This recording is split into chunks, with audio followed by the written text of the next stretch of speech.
ราคามันเศร้าไทยทำมอเตอร์ไซค์กันจักเกียร์จ้องเต้าหน้าเวทเต้าบางยานฮะจีรถกันจักสตาร์มอเตอร์ไซค์ห่างสลันกระมมทางเงียบเต้าสระชงายจีรถมอเตอร์ไซค์สิไปหาน้องนาง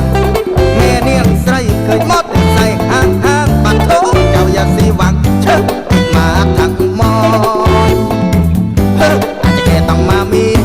โคจัดยานครั้งตระปุกอันตั้งย้อนอิลกีทำไมถึงเป็นอย่างนี้รู้อัตราวัยรุ่นเซ็งจิมอเตอร์ไซค์ตรุล็อบวิ่งจำเมียนสักทางน้องติ้งตาเครื่องกินกระบะรถมอเตอร์ไซค์โมลังรถตามเขาขมาแก้ไขมันเต้าเพราะแต่มันเลี้ยนเอาไกลดาสระยืนเอาชง่ายเลยโอ้ฮะเวียบปะคลังนะอารถจากกระไซอักลันเกือบหมดยางเกิดตะเนิมเพชรตระปูโคตะเนิมเรชหัวเทียนตะเนิมบอดระมงป้องปังทับตัวทั้งระบบน็อตเหนื่อยกลางเลยจอดนอกลืมบอกมาทางเรา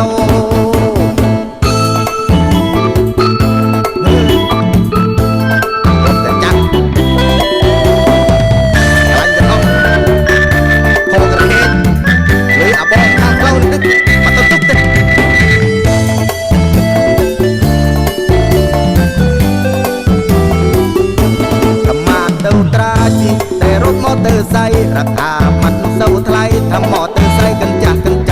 เปลี่ยนจังเต้าหน้าเต้าบางยานฮะจีรถกันจักสดับมอเตอร์ไซค์ห่างสลันกระมมทานเต้าสระชงายจีรถมอเตอร์ไซค์สิไปหาน้องนางแม่เนียงใส่คืนมอเตอร์ไซค์ห่างปะโถเจ้าอย่าสีหวังเชิดให้มาทางมออาจจะแค่ต้องมามีโคจัดยางคลังตระปุกกันตั้งยอดอิลกีทำไมถึงเป็นอย่างนี้รู้อัปป่าวัยรุ่นเซ็งจิงมอเตอร์ไซค์กระโตรล็อบวิ่งจำเมียนสักต่างน้องติ้งตะเครื่องกินกระบะรถมอเตอร์ไซค์โมละลวดตามเขาขมัดไขมันเต้าเพราะแต่มันเพี้ยนเอากลางจ่าโซ่ยืงเอาชง่ายเลยโอ้ฮะเวียบปากคลังนะอารถจากกระไซอาคลันเกือบหมดยางเกิดตะเนิมเบชตระปูคอตะเนิมเรชหัวเทียมตะเนิมบอด